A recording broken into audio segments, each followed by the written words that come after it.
Olá, de volta com o programa Vídeo Debate. Hoje tenho o prazer de receber aqui nos estúdios Marcelo Danton, economista especializado em infraestrutura e particularmente saneamento ambiental. Seja bem-vindo ao Vídeo Debate, Marcelo. Prazer tê-lo aqui. Marcelo, assim, de cara, eu gostaria de perguntar para você o seguinte: qual a sua relação com o Partido Novo? Como é que você descobriu o Novo? Onde ele toca você? Bom dia, Tom. Obrigado pelo convite. Bom, conheci o Novo através da internet. O Google hoje é uma maravilha, né? Você começa a pesquisar, apareceu lá no Partido Novo, deu uma lida e me identifiquei muito com os princípios e com o modo de ser montado do Novo, sem político. Aquilo me chamou muita atenção, de um partido não estar sendo cacifado por nenhuma figura política expressiva. Aliás, nem inexpressiva, né? Porque o Novo é totalmente asséptico de político. Somos nós. Somos nós, é gente como a gente, é o padeiro, é o diretor de uma empresa estatal, é um superintendente, é um médico clinicando, é um veterinário clinicando, é um profissional liberal, até camelô. O camelô é um profissional liberal. É estranho porque, no fundo, todos nós somos políticos de alguma forma, mas você está falando daquele político profissional. Né? Que faz da sua vida. O Brasil tem uma coisa muito interessante. Nós decretamos a República, passada agora a República, mas nunca deixamos de ser uma monarquia. Como assim? Aliás, você gosta muito de história, né? Gosto de história. Decretamos a República por um modismo europeu, norte-americano. Né? Fizemos um Estado federativo, no papel também, porque não é uma federação devido à carga tributária muito grande. Vou até anotar aqui para te perguntar, que isso é uma coisa que me incomoda muito. Aqui a federação é o contrário. Né? Você leva tudo para cima e depois distribui benesses, ao invés de reforçar a base. Por isso que é uma monarquia. Ah, tá. Olha aí que coisa. Entendeu? Então, ali são os 18 ou 19 impostos vigentes no país, sendo que os 12 maiores impostos que geram maior receita são exclusivamente federais. Os outros 3 é estadual, os outros 3 municipal. Mas o grosso dos impostos é eminentemente federalizado. Eu vejo isso, Marcelo, como um dos maiores males que tem no Brasil. Você concentra muito poder no ente público e na federação, lá em cima, a União pega praticamente todos os recursos e depois ela, quase que num gesto, entre aspas, santificado, vai distribuindo as benesses, os recursos. Isso é um convite à corrupção. Gostaria que você analisasse isso. Olha, a frase notória do Partido Novo, dos seus seguidores e dos seus apoiadores, é clássica: quanto mais Estado, mais corrupção. É inexequível isso. Então, reduzindo o tamanho do Estado, você reduz automaticamente a corrupção. Tá? Quanto menos dinheiro, menos poder econômico no Estado, menos barganha ele vai ter. Então, é inexequível isso. É claro como uma água cristalina. Agora, quando eu fiz a analogia de monarquia, a monarquia tem justamente essa figura. Ela centraliza, né? E distribui para os seus súditos. O federalismo norte-americano, não. A riqueza é gerada e fica onde que está. E o excedente, ele é pontuado para desenvolver o país como um todo. Mas o governo americano indicando o norte e a iniciativa privada fazendo. Entendeu? Eu falei assim: olha, hoje eu quero desenvolver o projeto Apollo. Então ele indica o norte, mas toda a cadeia privada é que vai focar para o sucesso do projeto Apollo. Isso não é de hoje, desde a época de Rockefeller, desde a criação Carnegie, desde a criação dos pais ele foi criado fundadores. nesse escopo. E é o que é hoje, né? E o Brasil, uma potência, recursos hídricos, recursos de todos os lados. E a gente não consegue seguir esse modelo. O que será que falta para a gente, não? Eu fico me perguntando. Bom, aí vamos comparar dois iguais, tá? A geografia que molda o povo. A geografia, ela molda. Então, se tem um país que tem um inverno rigoroso, aquela população é obrigada a poupar durante a bonança para consumir nos maus tempos do inverno. Penso da mesma forma, penso igualzinho. Então, o Brasil, ele tem como você uma vez disse, estica a mão, você pega o fruto, pega o peixe. Não temos um inverno rigoroso. Temos uma mata muito espessa, dificultosa para o desenvolvimento. Mas, mesmo assim, não se compara ao inverno. Ela tem o alimento, tem a água, tem o alimento, está ali. Não se compara ao inverno em que você fica sem alimentos, sem o peixe, sem um monte de obriga o cidadão a poupar. Falta no brasileiro, sob minha perspectiva, minha ótica, a cultura de poupança. A gente não tem isso, a gente gasta demais, então é um problema. Aliás, falando em gastança, não consigo evitar esse assunto. Que lambança que fizemos com o dinheiro público agora. Quer dizer, não tem mais orçamento, vale tudo. É complicado. Isso não vou nem perguntar para o meu entrevistado, porque é um assunto delicadíssimo, mas eu passo aqui a minha indignação. O Brasil, não só o seu povo, mas nossos governantes, exemplo vindo de cima, não tem a cultura de respeitar o orçamento que o povo delegou para o executivo. Triste de ver. E vamos pagar a conta futuramente com mais inflação. Sem dúvida nenhuma. Inevitável. E depois a gente vai ficar chorando. Por que será que veio a inflação? Que coisa? E aí vão eleger algum bode expiatório qualquer, sendo que a impressão digital desse crime está no próprio governo. Caçador de Marajá, né? Vou achar um bode expiatório e arrumar o caçador. Caçador é que não falta aqui. Mas assim, voltando um pouquinho, Marcelo, à questão do novo, como que você vê essa coisa do mérito? Então, vamos fazer aquele traçado que eu falei entre o Brasil e os Estados Unidos. Vamos lá. Duas potências econômicas, né? Território, vasto território, e até recursos hídricos. O Brasil, notoriamente, tem muito mais potência econômica, potencial econômico, do que os Estados Unidos devido aos seus climas, entendeu? Os Estados Unidos, ele teve uma composição, uma criação diferente. O indivíduo que ia para lá, isso é notório já, ele ia para morar, ele ia para conseguir novos horizontes que ele não encontrava mais na Europa devido à fome, guerra, perseguição política. Isso. Ia para construir algo. Ia para construir algo. No Brasil, não. Era um sistema exploratório, garimpo.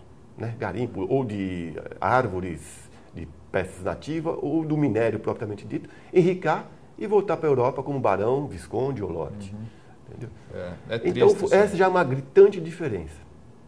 Aí, o que aconteceu com os Estados Unidos? Vamos pular todo o processo que deu origem aos Estados Unidos, mas os Estados Unidos também é um país recente. É um país o quê? Começou em 1800 arredondando. Entendeu? E só uma analogia, Nova York tinha em 1850, 1860, 1.100.000 habitantes, enquanto São Paulo, nesta mesma época, tinha 33 mil habitantes. Quem construiu os Estados Unidos foi o quê? Imigrante, irlandês, o próprio chinês. As ferrovias norte-americanas foram construídas pelo povo chinês. Entendeu? Então eles iam, desbravavam todo o centro-oeste americano.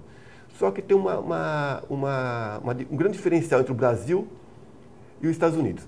Foi o momento em que os Estados Unidos conseguiu desbravar sua fronteira. Passou as montanhas rochosas e desbravou. É descampado. É uma coisa fácil de implementar a infraestrutura lá. Tinha essas dificuldades, não é tão fácil, né? Mas ele era muito mais fácil em relação ao Brasil, e que tem uma mata muito densa, é difícil o Brasil. Os Estados Unidos não era descampado. Então a área agricultável lá era muito fácil de ser feita. O Brasil tinha que desmatar. Então, quando surgiu os primeiros entreveros mundiais, a Primeira e a Segunda Grande Guerra, os Estados Unidos já tinham uma infraestrutura meio tosca para a época, mas já tinha uma infraestrutura de fornecimento de alimentos e mão de obra industrial, tá, para a Europa, que estava travada. Foi aí que os Estados Unidos se industrializou. Porque senão estava tudo na Inglaterra, na Germânia. Então, as duas grandes guerras foi um imperativo para os Estados Unidos se desenvolver essa enormidade que nós vimos depois da Segunda Grande Guerra Mundial. E eles aproveitaram. Aproveitaram com excelência. Por quê? Porque na iniciativa privada. Não depende do governo. É isso. E eu queria fazer um paralelo que nós tivemos recentemente uma grande oportunidade no Brasil, porque o preço das commodities disparou. E o Brasil tinha commodities. Agora, na era Lula, inclusive, tínhamos commodities para vender para a China, vendemos commodities para a China a preços exorbitantes, entrou uma fortuna aqui, diferença, não aproveitamos. O que nós fizemos com o dinheiro? Adotamos a velha máxima de Roma, pão e circo para o povo. Não criamos infraestrutura séria e boa.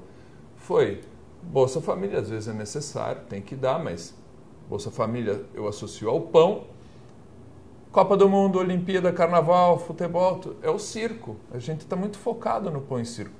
O lazer tem que existir, eu concordo, comida às vezes tem que dar, mas também tem que ter o outro lado. A gente tem que investir em infraestrutura.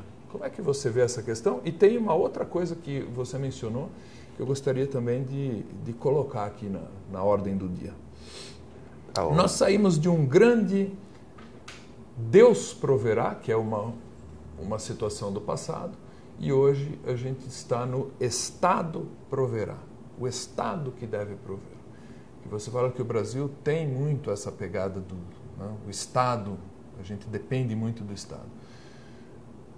A força não deveria estar com o indivíduo e através de competências residuais, quer dizer, o que o indivíduo não dá conta vai para o condomínio, o que o condomínio não dá conta vai para o município, o que o município não der conta vai para o Estado e, finalmente, a União, a Federação. Como é que você vê essa situação toda? É uma pergunta capciosa, até um pouco complexa, mas eu jogo todo esse abacaxi para você aí. Vamos descascá-lo, né? Fazer o quê?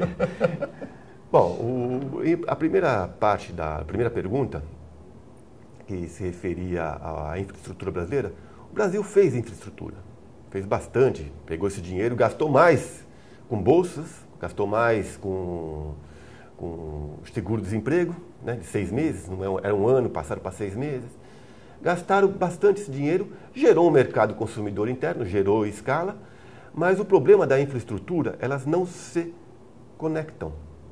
Elas se demora uma eternidade para serem feitas, param, começam a encarecer, 12 anos. Estrutura ideal é 7 anos no máximo.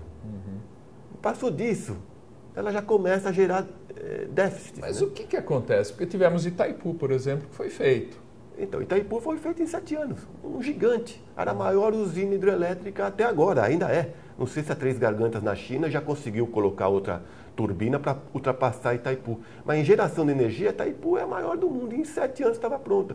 Hoje, um simples canal para fazer a transposição do Rio São Francisco, que é tão necessária a nossos irmãos nordestinos, está atravancada. É uma obra que vem foi concebida desde a época do Império, desde Dom Pedro II. Aquilo é uma vergonha. E não sai. E todo mundo sabe que o Nordeste brasileiro é rico, só que é rico em terras. É uma terra igual aos Estados Unidos.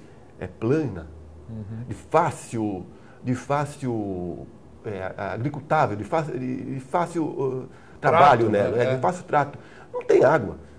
Os Estados Unidos também tinha isso, Mississippi, a Califórnia. Eles canalizaram, reverteram o rio, represaram o rio. E hoje a Califórnia é o maior PIB. O PIB da Califórnia é igual ao PIB brasileiro, de um estado. Então, o que o Nordeste precisa é água.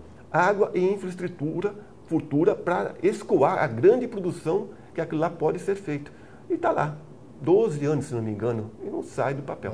É uma vergonha. Aliás, a Califórnia, falando em Califórnia, eu gosto muito daquele estado, salvo engano, é o mais populoso dos Estados Unidos e um dos mais ricos, se não o mais rico dos Estados Unidos. O PIB da Califórnia chega perto do PIB brasileiro.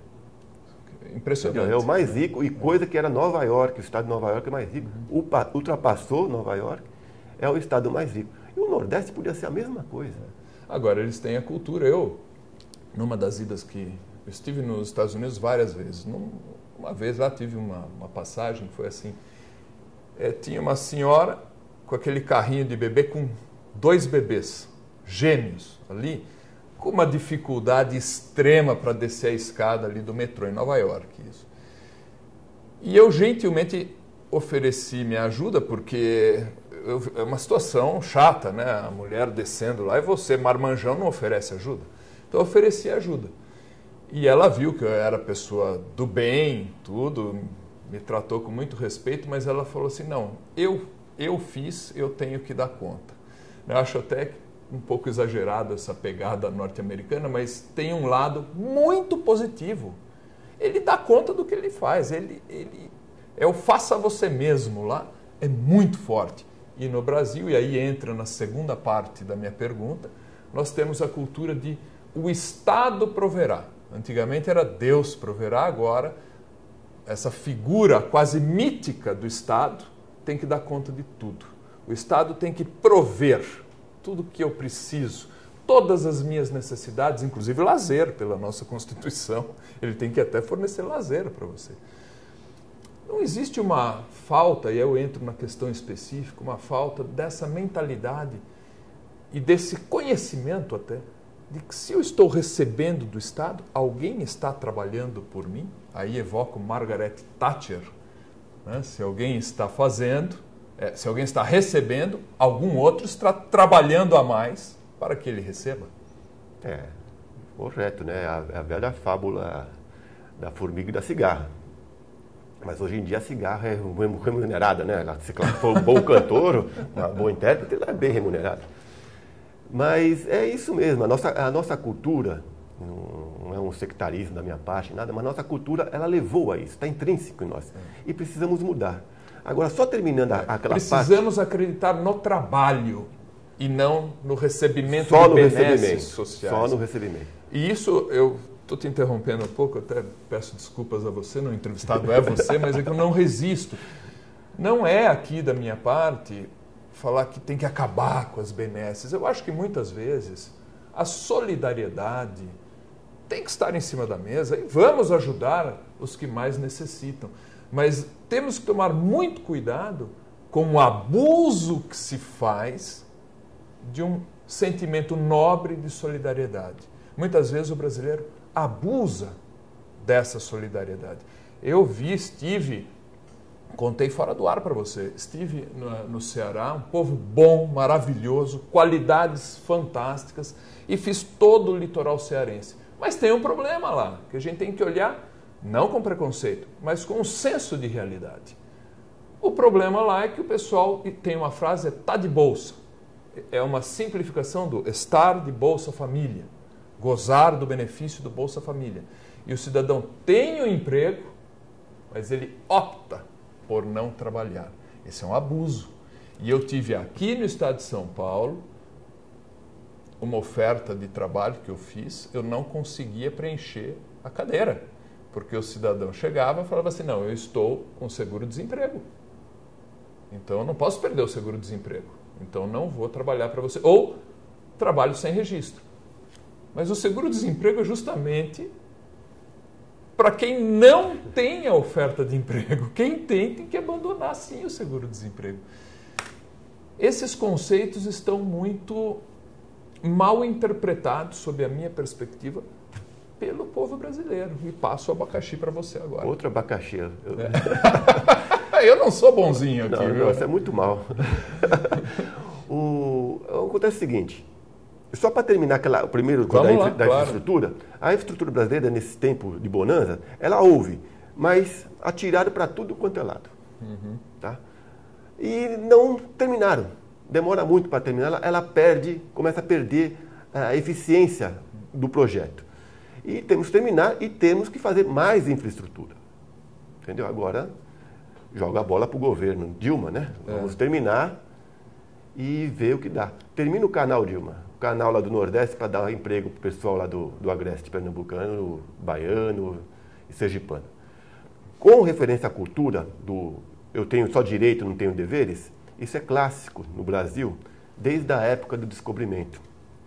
Tá? Então, chegou o jesuíta lá, veio aqui, bonitinho, falou assim, não, aqui está protegido porque são cristãos novos. Né? Estão todos protegidos e não podemos mais, como fala, desenvolver o país como forma de se sustentar. Né? É só um país de exploração. Vem para cá e tira o que tem aqui e leva para lá. Levaram o índio para lá, levaram o pau-brasil para lá, levaram o ouro para lá, levaram tudo. E ricaram e não voltaram porque era uma terra não tão agradável, muito quente, era fora dos padrões geográficos europeus, norte-americanos. E com isso, com o tempo, ficou impregnado na nossa cultura isso. Essa sentimento de extração, só quero extrair. Tá? Impregnou. E só um choque cultural forte, através da educação, tá? Mudando os parâmetros de direcionamento, de de vitimismo. Assim, olha, isso é terrível, é uma das piores coisas que eu vejo. Fazendo uma autocrítica nossa. Exato, não é só o brasileiro, não deu, tá chovendo, é uma coisa que nós temos que trabalhar. É a terra da desculpinha. E o pessoal não foca em resultado. Supere o problema. Você está com problema? Força. É o exemplo que você deu. Ela pariu 2 filhos. Então a cultura dele fala assim, eu parei, não vou passar para o meu pai, nem para minha mãe, nem para minha avó. Sou eu que tenho que dar conta disso. Eu que tenho que dar conta. Se em caso extremo não der, eu peço. Normal. Agora, a solidariedade, qual que é a solidariedade norte-americana e qual que é a nossa solidariedade? O americano, se acontece algum entreveiro atmosférico, natural, aquela sociedade, ela se organiza e reconstrói. O Japão tem muito também, isso também. Sociedade fantástica. É o compadrio. Às vezes as pessoas nem se conhecem direito, mas aconteceu um dissabor naquela família, eles se protegem. Obviamente nas cidades menores, porque as cidades maiores tem outros problemas. É que nem São Paulo, né? Ela fica mais fria, ela fica mais... Claro. É natural. Mais introspectiva, é natural isso. Agora, nas cidades de 100 mil habitantes lá, eles se ajudam. Aí é que está a solidariedade liberal. Na hora que o negócio pega mesmo, eles constroem. Inclusive até para heróis deles. Fala assim, olha, uma forma de prestigiar os heróis dele, e o herói perdeu alguma coisa, eles têm um respeito, eles cotizam em forma de trabalho, não é em forma de dação, é em forma de trabalho. Eles se cotizam e reconstroem aquilo que foi destruído. Aqui no Brasil já não acontece isso. Foi destruído, eles olham para o governo. Entendeu? É isso que precisamos mudar. Não eu tenho esse vício, muitas pessoas têm esse vício. Sim, isso é e nós precisamos de ser autocríticos e falar assim, olha, vamos correr, mas correr para nos ajudar. Agora, com o governo no nosso cangote, não dá. Aí é complicado e não posso tirar a razão do povo também, né? Eu vou deixar essa sua fala, eu vou deixar para a gente debater no segundo bloco, porque é um ponto importantíssimo e merece ser aprofundado com mais seriedade. A você que nos acompanhou até agora, segundo bloco então, mais vídeo debate, mais Marcelo Danton para você. Até já.